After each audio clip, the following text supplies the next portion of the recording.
We'll all answer all questions at the end. We'll probably answer your questions throughout the presentation.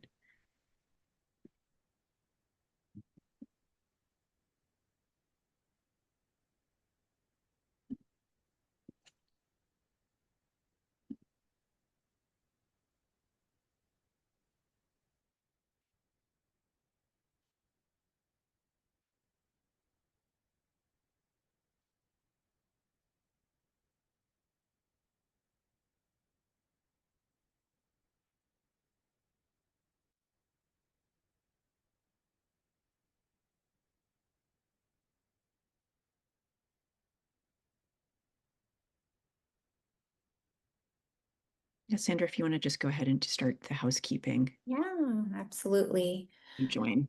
Yes. Good morning, everyone, and thank you for joining us for today's FY26 Healthy Food Financing Fund Grant Cycle webinar. My name is Sandra Rubalcaba Lopez, Director of Operations with Vida Mejor Capital, the State Fund Administrator for HFFF program, and I'm joined by Erin Ortegoza, Program Manager with the New Mexico Economic Development Department. So before we begin, we do have a Q&A section of this webinar. So if you do have questions, we will be answering them towards the end of the webinar. All right, so let's begin. Together, we're going to be walking you through everything you need to know about the FY26 grant cycle. What's new, who's eligible, how to apply, and how to prepare for a strong application.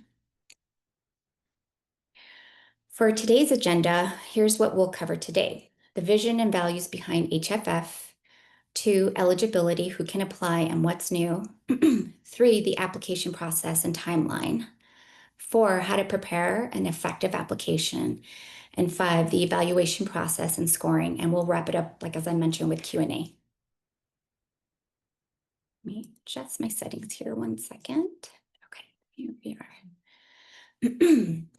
The Healthy Food Financing Fund supports the intersection between economic development and food security in New Mexico. The goal is to strengthen the entire food system while increasing access to healthy food for all New Mexicans.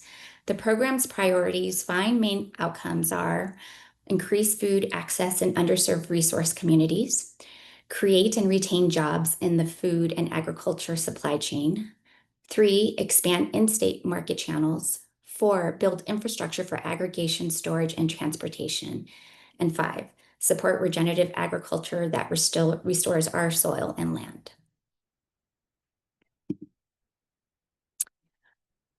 From FY23 to FY25, the program awarded $1.74 million in grants to 41 projects across the state, supporting farmers, processors, distributors, and retailers. We've seen tremendous impacts from Las Cruces to Española, Carlsbad to Gallup, projects that expand local food access, built new facilities, and created jobs in their community. This is that foundation that set the stage for what's ahead for FY26. And Sandra, if I could just add something real quick. This has been a really amazing first 3 years of the program, and this fourth grant cycle that we're entering into now is kind of a milestone. We have the most funding that we've ever had available for our grants, and it's really something I think to celebrate, demonstrating the impacts of what it really means to invest in catalytic projects for our food system in New Mexico, getting food out equitably in food safe ways, and diversifying our economy. So I just, again, I want to just thank you all so much for your interest and everything that you're doing in our food system. Really looking forward to seeing the projects that you all have going on right now in all of your work and your communities, and learning more about how we can support in ongoing fashion, just strengthening the resilience of our food system. Thank you, Erin. Now let's highlight what's new this year. One, we're going to be keeping our core categories, but adding one new one, the climate smart pre-production. We'll also clarify shovel-ready expectations. Project must be ready to begin implementation once awarded. And 3, we're introducing 3 funding tiers: $50,000, $100,000, and $150,000. There's also an alternative technical assistance award available only for finalists who opt in if not selected from the main award. Those finalists can receive $20,000 and up to 50 hours of technical assistance. Applicants can apply under one of the 5 categories. One being food retail, such as grocery stores, markets, co-ops, expanding healthy food access. 2, processing, value-added, creating value-added products for New Mexico agricultural commodities. 3, production, farmers, ranchers, co-ops, and nonprofits engaged in food and ag production. 4, aggregation, distribution, transportation, regional logistics, and supply chain improvements. And our new one, 5, climate smart pre-production business providing sustainable tools, products, or services to support regenerative farming practices. This new category focuses on businesses that help farmers grow food sustainably and protect natural resources. Eligible projects include biochar or compost producers, greenhouse and controlled environment systems, irrigation efficiency or water saving technologies, seed and regenerative input suppliers. These projects help make New Mexico agriculture more resilient in the face of climate change. Erin, would you like to add anything for this category? No, just we're very excited to pilot this new category. We talk about the value chain in our food system, and pre-production is a really big part of it. It doesn't directly; these projects wouldn't directly equate to direct increase in pounds of food produced, but they're setting the stage for more access to regenerative technologies and inputs and things that are really core for the way that we would like to support sustainable agriculture in our state, and just honoring the fact that there's so much innovation and creativity around land management, soil management, resource management, that there's a lot of very viable business endeavors around this area. So we're excited to see what is proposed again. And any questions about if you have a project you think might qualify, please feel free to reach out to us and to discuss it further. All right, so new award tiers. Applicants may request $50,000, $100,000, or $150,000. You may submit budgets for multiple amounts. Awardees will only receive one award amount. As I mentioned, finalists who aren't selected for funding can opt into the technical assistance track as a finalist. What we're looking for: projects must be ready for implementation, shovel-ready at the time of the application, with completion anticipated by December of 2026. We're also looking for projects that are sustainable beyond the grant period, community-driven with strong partnerships, innovative in addressing food access, and replicable across other communities. Let's walk through the examples of eligible project types, first being pre-development. Pre-development projects fundings may cover early stage and soft costs such as feasibility studies, market or site analysis, appraisals, architectural design, assistance, training, and other consulting services needed to prepare a project for implementation. 2, brick and mortar. For brick and mortar projects, applicants must demonstrate proof of ownership of the property or building to be developed, such as a title, recent tax bill, or notarized self-certification affidavit. In addition, applicants must demonstrate readiness by listing all required permits and approvals, including name, type of permit, issuing agent, current status, expected timeline for approval. Projects that have not yet secured all approvals are still in early design or development stages, remain eligible but are unlikely to receive the highest readiness scores. Number 3, capital needs. Other capital needs projects may include one-time hard costs such as equipment purchases, technology upgrades, refrigerated vehicles, machinery, or other capital investments that expand or strengthen food enterprise operations. What I will say, if your project involves construction, renovation, or installation of a large equipment on property not owned by your organization, you must provide a signed landlord or property owner support letter.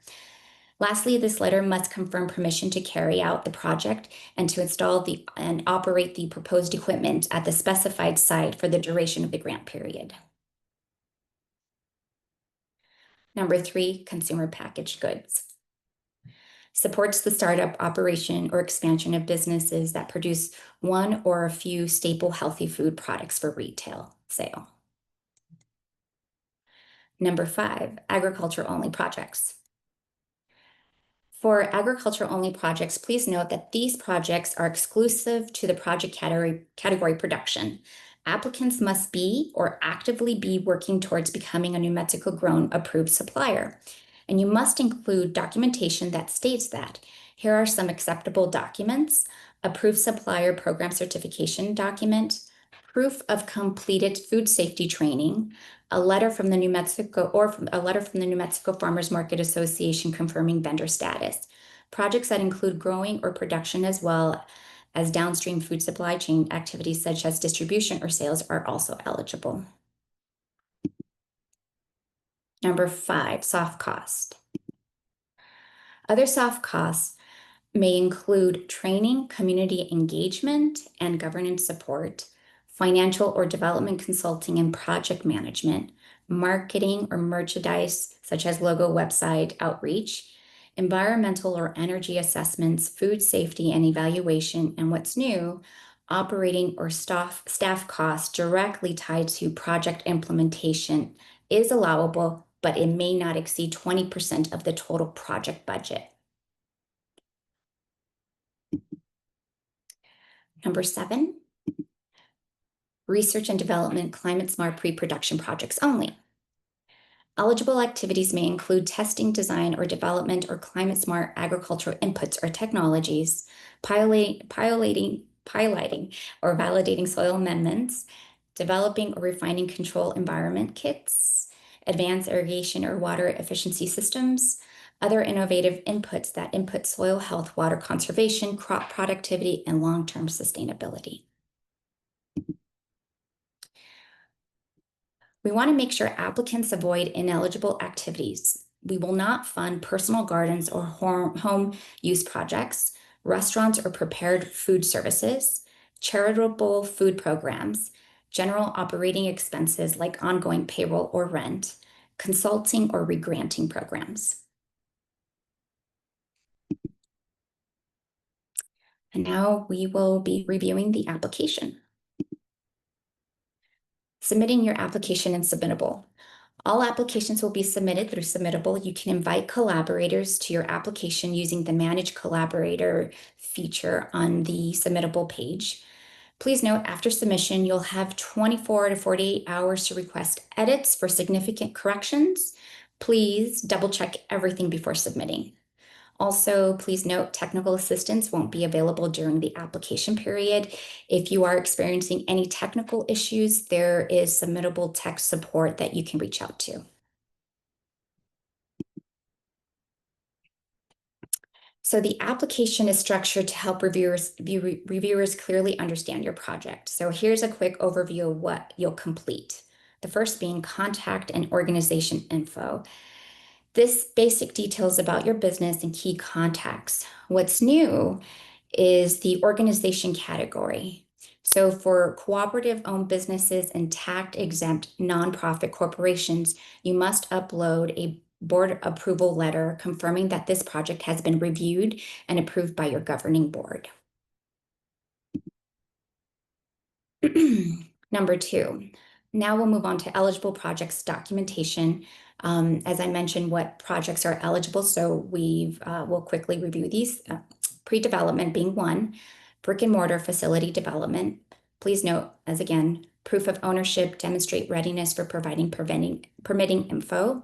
Other capital needs, if you are purchasing large equipment and it's being placed on land you do not own, you would need a signed letter of support from your landlord or property owner. Consumer packaged goods being another eligible project.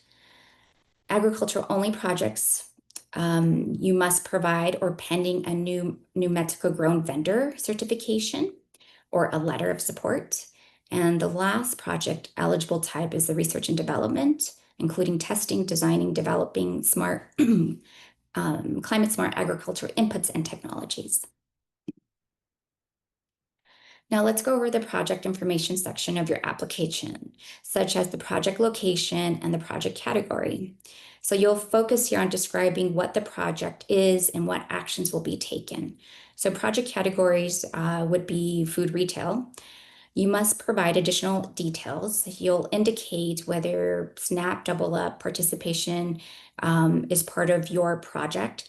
Expand fresh food space, add storage, mobile retail, local sourcing, and you'll have the opportunity to explain these in your project impact section. The next category is processing value added products. You must provide additional details such as choose the appropriate subcategory. So whether you're processing meat, fruit, vegetables, dairy, grain, or other, and you'll be required to upload food permits and business license. That is a requirement. Also, you will you'll explain how your project expands capacity to reach New Mexico grown buyers or underserved retailers and mention any partnerships. For the aggregation, distribution, transportation category, you must provide additional details, indicate whether your project expands capacity to reach New Mexico grown buyers or underserved retailers, and mention any partnerships. Production, as I mentioned, you must be an approved or pending New Mexico grown vendor and provide additional details. Number 4, organization and partnership. Here you'll describe the organization structure, key partners, and community relationships, highlighting partnerships' impact and relevance. Here you'll explain how your experience supports your project's success and outline the underserved community your project will benefit. What's new, it's not required, but it's an option. You'll have the ability to upload letters of support or any MOUs. Number 5, project summary. Provide a clear overview of your proposed project note. If it's a new initiative or an expanding or an existing operation. Here you'll explain why HFF funding is necessary. Describe how this supports your organization's broader goals and long-term impact. And you're going to show how your project aligns with your mission and plan activities over the next 2 years. What's new is for previous awardees, previous grant cycle awardees FY23 or FY24. Here you'll describe how past funds were used, outcomes achieved, why additional funding is needed, and your plans for sustainability. Number 6, business model. How your project creates sustainable economic value. Business model canvas template is there as a form of reference that you can use. Number 7, timeline. Here you'll list your project milestones and completions and scheduling. Number 8, project impact. For each selected priority, describe how your project addresses it. Be sure to include at least 2 to 3 measurable outcomes and provide metrics or data wherever is possible. So the priorities that you can select from would be access to food for underserved resource communities, workforce development and job creation, in-state market diversification, food safe storage and distribution, regenerative and agriculture practices. And real quick, just to reiterate, I think it's already been said, but just to make sure it's clear that we encourage you to select multiple priorities. So that'll be more competitive projects will be addressing several of these in very clear ways. So you don't have to just pick one of the 5 to focus on. Thank you, Erin. Mm-hmm.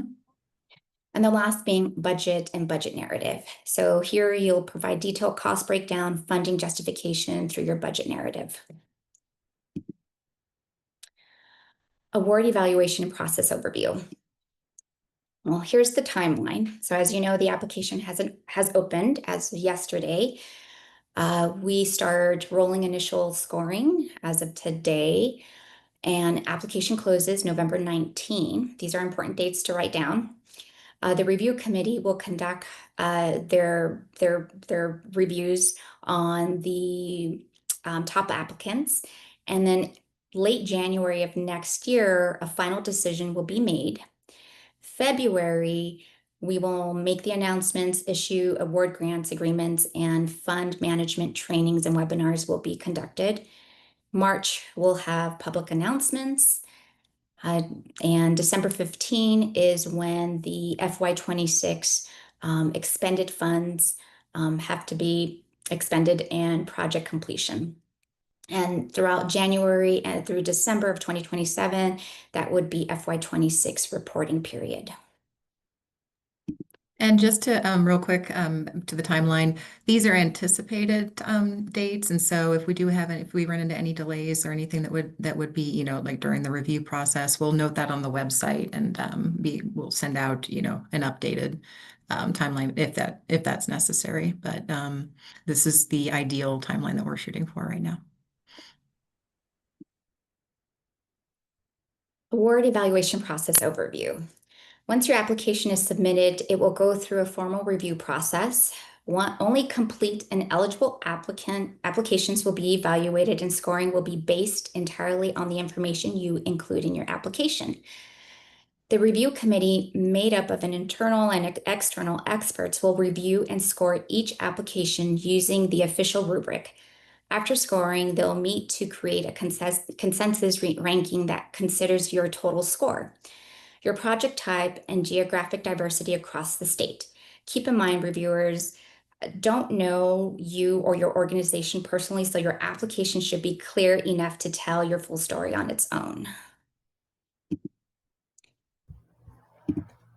Hi, everyone. I want to take a quick moment to clarify and correct a small error in the earlier version of the recorded webinar regarding the scoring breakdown. I will give you the recent updates and readdress the scoring rubric from start to finish again. So starting with the first section, this is an updated version. For the project category, applicants will select one primary category that best fits their project, such as food retail, processing, aggregation, distribution, transportation, production, and climate smart pre-production. You can earn up to 10 points based on how well your project aligns with the goals of the selected category. Number 2, this remains the same. Organization, ownership, and partnership, you can get up to 15 points.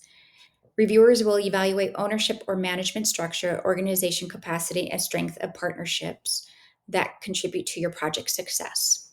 Number 3, people and places served, up to 15 points. Reviewers will look for a clear, detailed explanation of the populations your project serves, with a focus on underserved or low access community. Number 4, this section is updated. The project summary section is worth up to 15 points. Reviewers will look for a clear overview of your proposed activities, how they align with your organization's goals, why HFFF support is needed, and whether the project is a new initiative or an expansion of an existing operation. Finally, under the status adjustment, new applicants automatically receive 10 points, while previous HFF awardees from FY23 or FY24 can earn up to 10 points based on prior outcomes, justification for additional support, and sustainability of results. Number 5, this information will remain the same. Business model, up to 15 points. Reviewers will look at the project strengths or expands the organization's existing business model through HFF funding. Number 6, timeline or project timeline and milestones, up to 15 points. Reviewers will look at the project readiness, feasibility, and milestones to ensure that funds will be used by December 2026. Number 7, project impact, priority points, up to 15 points. You can select one or as many priority points and address it and explain why your project will impact these areas.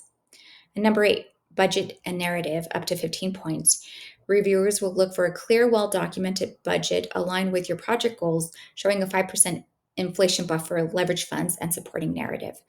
There is, and here's the corrected part, there is a maximum of 125 total points for each application. All the information will be revised on the HFF website as well.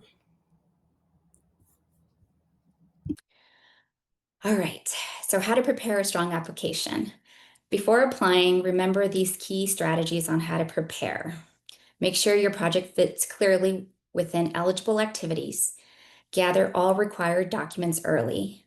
Build a compelling narrative. Explain why HFF support matters.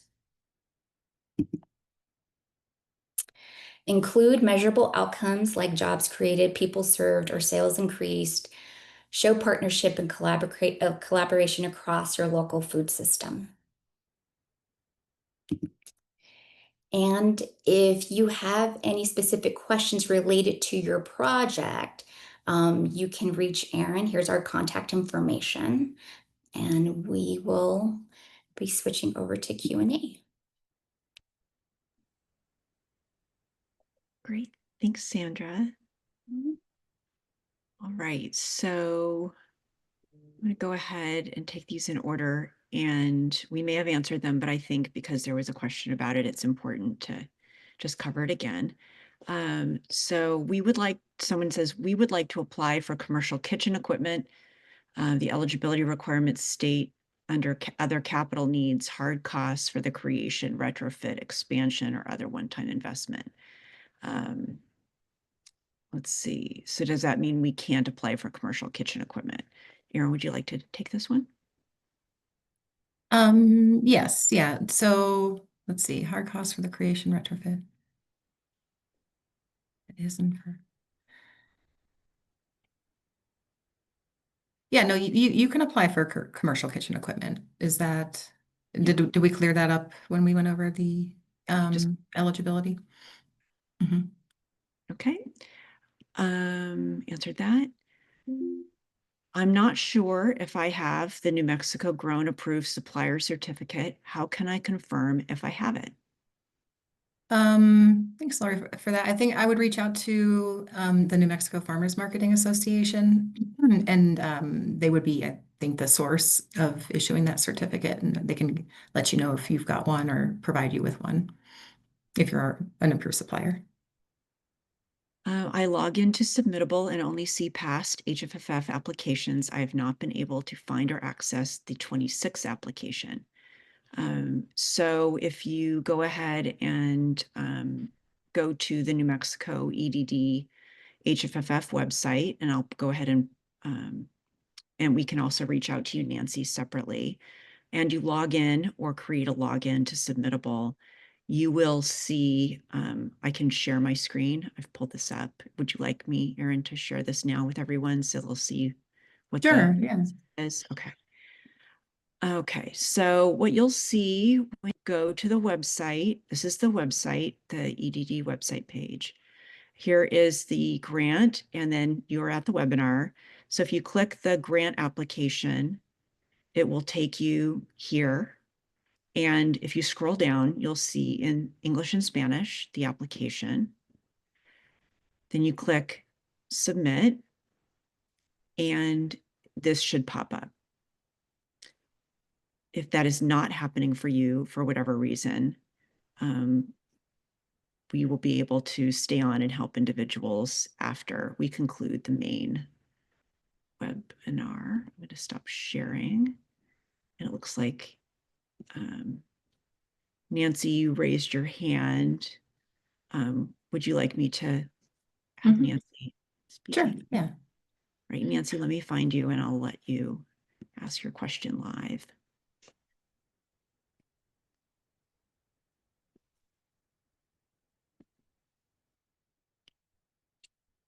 Where is she? Nancy, where are you? It's all alphabetical. There you are. Okay, go ahead. So all of that is true, but after that point, you go to you log into Submittable, and then there's still no application. So I still don't know how to get to the application. I followed all of those steps, but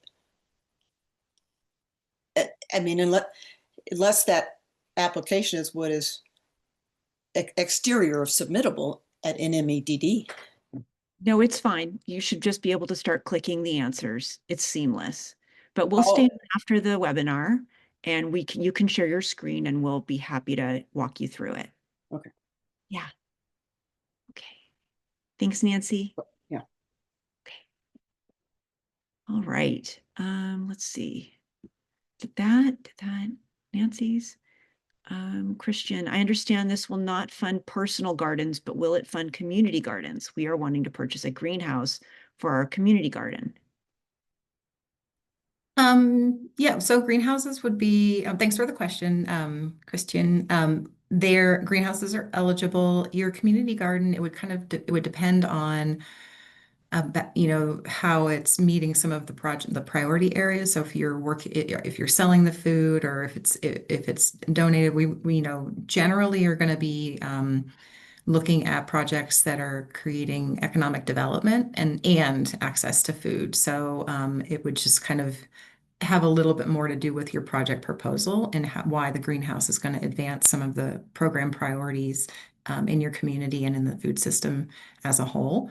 But if you'd like to talk more about your project specifically, if you feel free to reach out and we can discuss it and get a little more detailed about what you're thinking about doing. Will this recording be sent to our email? The recording will be posted on the website and you'll be able to view it there. So it'll be the same HFFF EDD website. Yeah. Jeanette says, thank you for all the great information. Can you tell me when the funds will be available? We had said probably early March, depending on our ideal timeline and how it might be adjusted after while we review. So that's our hope. If anything changes, we'll be able to let you know through Submittable. Yeah, and just to add on to that, so part of the process after the reviewers go through and determine the finalists and the notifications are made, then we go into an internal process of grant agreement creation, and that takes a little while. So all of the internal kind of agency work has to happen before the funds are dispersed. But we do have the option, if you are an awardee, to sign up for direct deposit, which does expedite the receiving of the funds a bit, other than mailing the check. And we do encourage that option if you are awarded. But yeah, we're shooting for early March, around that time at this point. Thanks. Are there any organizations that are precluded from being collaborators? For example, institutes of higher education? No, you mean like if I'm understanding the question, collaborators on writing the grant or collaborating with the creation of the application. No, there's no precluded organizations. Thanks. We are a small scale farm of 2 people, barely starting out this year. Should we still apply? Thanks, Daniela, for the question. I think, again, it would probably be good for us just to touch base on like where you're at with, kind of projects you have going on and have more of a one-on-one discussion about that. If that's something you'd be interested in following up with me about, I'd be happy to talk with you. Thanks, Erin. Christian has a question. Would you mind clarifying eligibility about nonprofit applications? So nonprofit entities applying for this grant. My understanding is that support for a charitable food program is ineligible, but can the nonprofit providing that program still apply for equipment in support of those types of programs? So I believe if the project is a charitable food program, it would be ineligible to apply for equipment. Is that correct, Erin? Yeah. If the program is largely or the project is embedded within a nonprofit who is in the charitable food system, at this point that's an ineligible entity. However, there are I know sometimes there are partnerships that are happening. There might be projects that emerge with charitable food partners that would be eligible. So again, I would encourage you to reach out and just tell me a little bit more specifically about kind of the setup of the project that you're thinking about doing. Thanks, Erin. And again, Michael has the question about the slides, which will be available on the EDD website. Victoria asks, would a commercial commissary kitchen that serves the local community and helps food entrepreneurs start their own businesses be eligible to apply under the food retail category? In other words, this sounds like a commercial kitchen that has entrepreneurial support. Yeah, thanks, Victoria. I think that this would be that type of a project would likely be under the processing and value added category, unless there's retail, like food retail built in, like a storefront or something that the project is orienting around. But it sounds like what you're describing here it is a commissary kitchen that would support food entrepreneurship in processing and value added creation. So I would look at that category for that.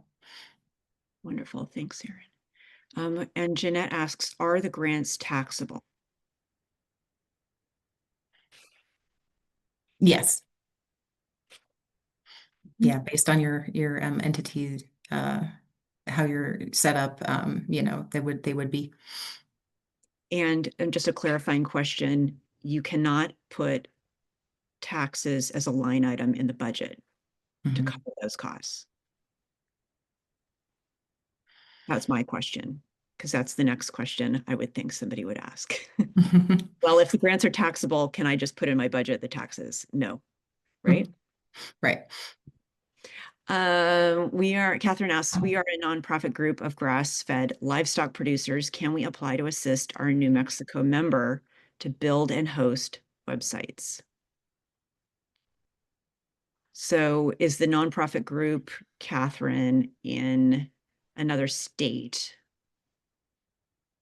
I'm going to go ahead and let, oh, there, whenever people raise their hand, it moves them to the top. So sorry about that. Go ahead, Catherine. Yes, it's located in Santa Fe, New Mexico, and we do have members around the Southwest, but they're predominantly in New Mexico. And we've noticed that very few of them have websites. Most of them are, in the rural areas of the state and not versed in website building. So what we'd like to do is provide them with assistance to build those websites and host them for the duration of the project.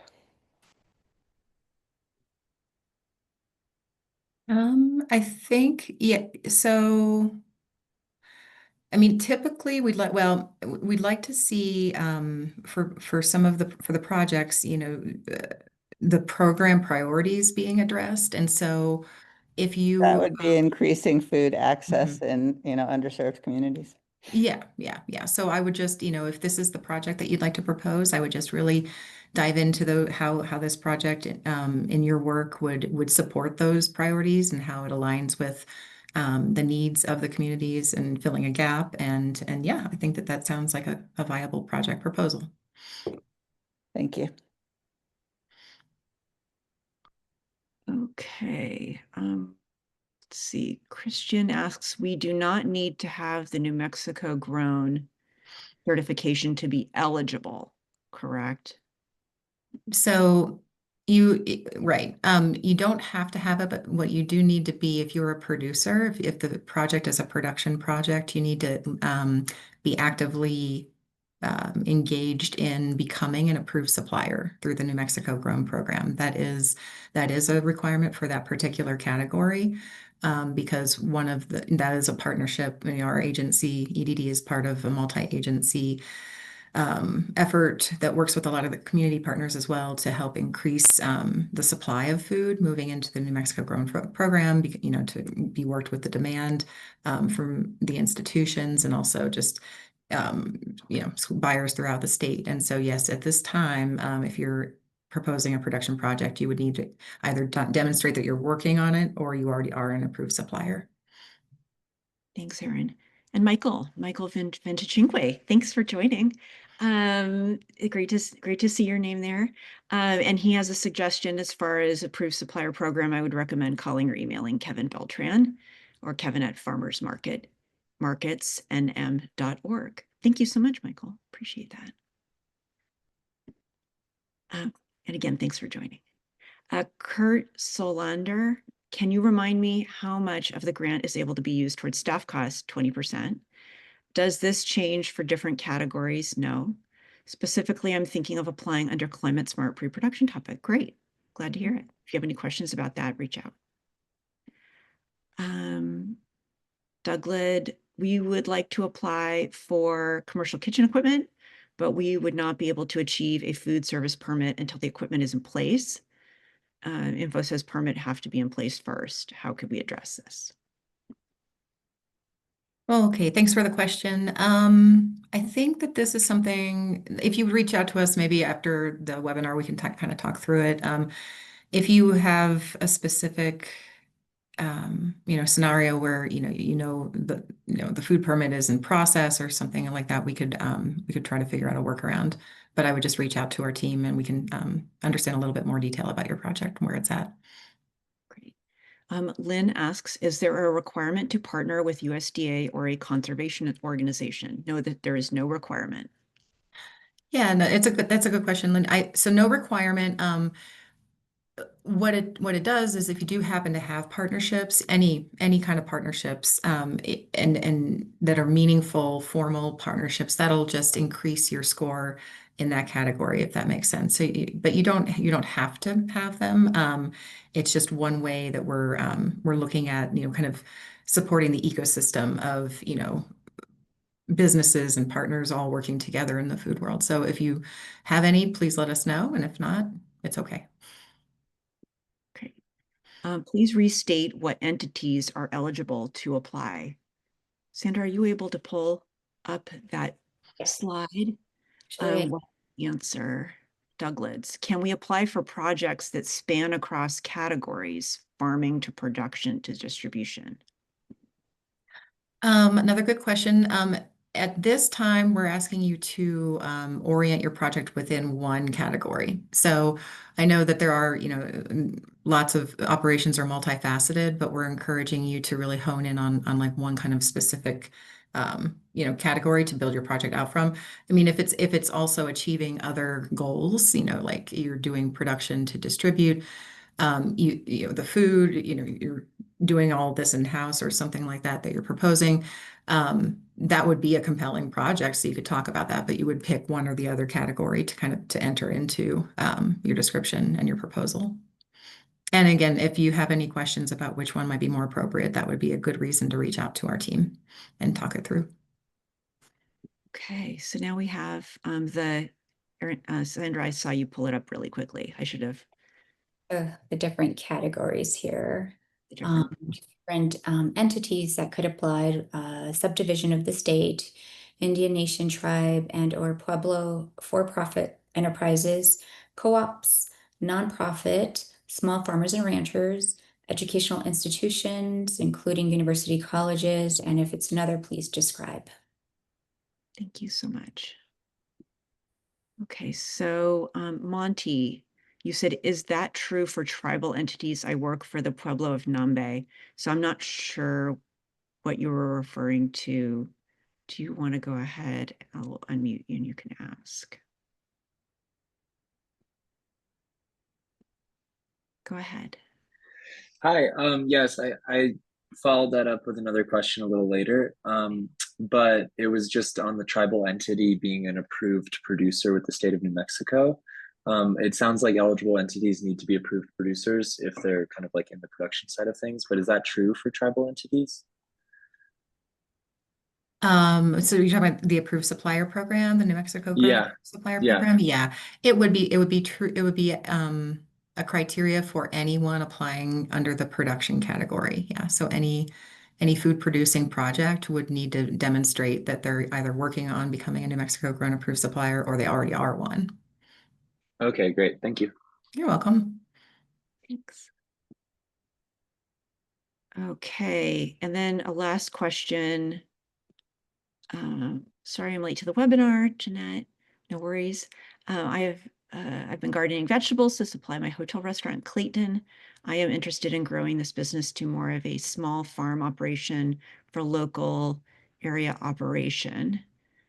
Yeah, so as long as your project fits within the project categories and addresses the priorities, we'd love to take a look at it. But if you have specific questions, go ahead and raise your hand and we can answer those. And another Jeanette, we are a small family farm. I'll get to you. Oh, I see you. Jeanette Barnes raised her hand. Let me go up there. Go ahead, Jeanette.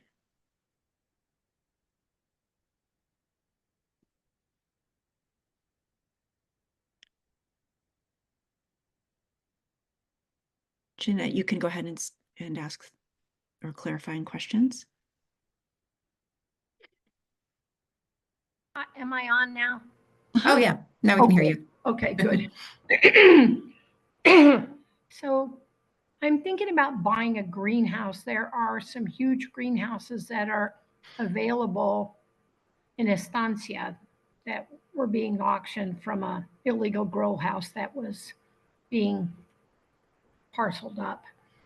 And so I'm in the process of trying to purchase one of those and take it down and move it here to Clayton in order to grow more produce, kind of more, maybe not year round, but certainly extend the growing season on some of the produce that would benefit from a hoop house operation. I guess it's hoop house, not greenhouse. Yeah, that's, that would be a production project proposal. And, I think just to Julie's earlier point, as you're, reading through the application, just discussing how your project would meet the program priorities and, all of the other, data that's requested. And, but yeah, that sounds like a viable production project. Okay, thank you. You're welcome. Thank you. Okay, we are a small family farm, New Mexico grown supplier, but operate under an LLC. Should we apply through the agricultural production category? Yes, yeah, and thanks, Jeanette. I think that sounds like what you would be doing. Yeah, you're a New Mexico grown supplier business. Yeah, so you would apply under the production category if that's, if that's really if that's what your project is seeking to do, is enhance your farming capabilities for New Mexico grown. Great. Is there a printable application or a sample that we can work on offline? Yeah, there's PDFs on the HFF website that you can download and print. That gives you a preview of the application. You can also start working on your application and save it as a draft. That will also save your information. Okay, and then we have Brandy has a question. Go ahead and ask your question, Brandy.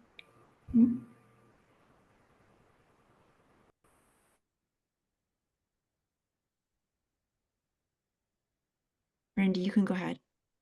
Do we need to unmute Brandy? No, it should be talking is permitted. You can just unmute yourself, Brandy. Go ahead.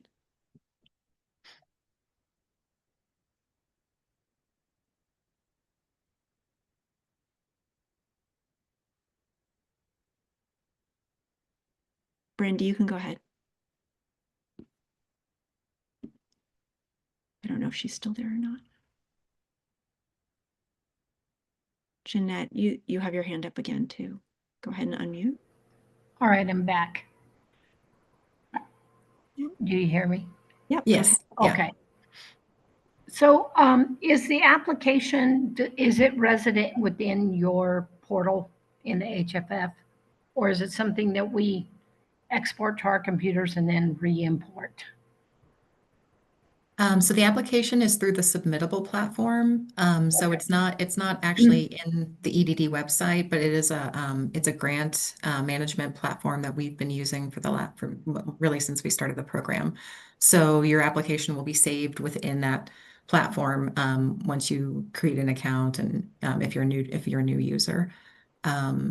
See, Julie or Sandra, do you want to add to that, or is that? No, so you just go to the HFFF website and it'll take you straight through to the platform. Great, thank you. You're welcome. And it looks like Jeanette Hartman has a question. Jeanette too, go ahead. Yeah. Hey, can you hear me? Yeah. Yeah. All right, great, thanks. I just thought it'd be easier for me to ask this directly rather than through the chat.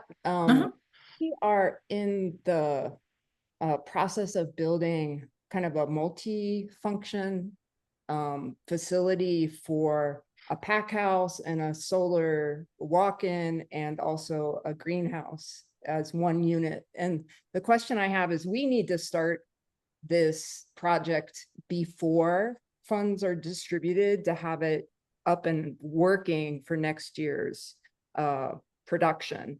And so the question is, if we have to go ahead and start a project, but we are also applying for funding to support that project, is there any way to be reimbursed for something that we're already starting ahead of those funds getting distributed? Or would we have to think about funding something that we haven't started yet if we do receive a grant? That's a great question, Jeanette, and I really appreciate you bringing that up. So what the reality is that we can't, so no, we can't do a reimbursable approach to an award. I was mentioning earlier, we have, our internal processes in the agency, and one of them is tied to creating a what's called a purchase order number. There's a point at which funds can be expended after a certain date. So all of that has to be in place, and then funds can be expended. And so your question is, you would want to be making a proposal for something that you could start in the spring if awarded, basically, because if you've already been making expenditures and working on a project, that wouldn't be something we could go back and reimburse you for. Does that make sense?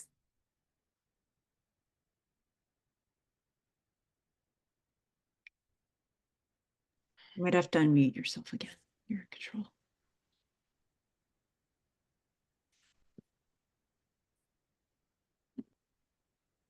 Did that answer your question, Jeanette? Yeah, it did. Thank you. That's what I figured, but I just wanted to make sure. So thank you. Absolutely. Yeah. Clarifying questions are the best. All right, that's it for question. Let me see. Oh, we have a few more. Could you clarify the distinction between equipment under brick and mortar and under capital needs? For example, is brick and mortar more infrastructure related while capital needs covers production oriented equipment? Yeah, I think that's a good way to look at it. Equipment is eligible. It's, we've just been working with one of our awardees with kind of a similar question, like when does it turn from equipment into infrastructure, And so one of the things that we've been discussing is like, if it's movable, that's kind of like equipment that can go, be taken anywhere or whatever. But as it's bolted down in place, or if you're doing like renovations to, a facility, and you have something like, I think we were talking about like, what was it, Sandra? It was like a lift or something, but it was bolted to the ground. So, that kind of went more toward the infrastructure because it's not as easy to remove and, take somewhere else, basically.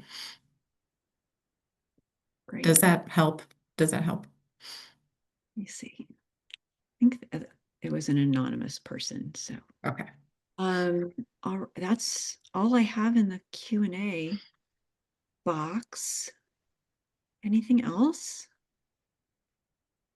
And again, you have the contact information. So feel free to reach out if you have any questions as you're going through the application. Nancy shared that she was able to find the application. So I think that's awesome. And any last words that you have, Erin? Words of encouragement, support? Just thank you all so much for your time. Wish you the best of luck, and please, if things, like Julie said, come up, feel free to reach out to our team. And we're really grateful for all of you and the work that you're doing, and very excited to be able to provide this program yet again another year. And yeah, I think that's what I've got for right now. And you can expect the slides to be up on the website by tomorrow, sometime tomorrow. All right, great. Thank you for joining, and good luck.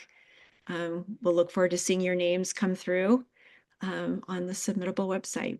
Thanks for joining. Have a great day. Really sorry, just one last question just popped up.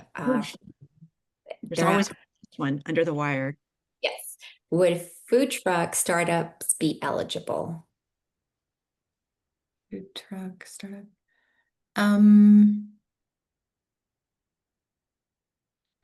Yeah, I mean, an eligible business type, it would, like we were discussing, the different types, it would be a eligible project.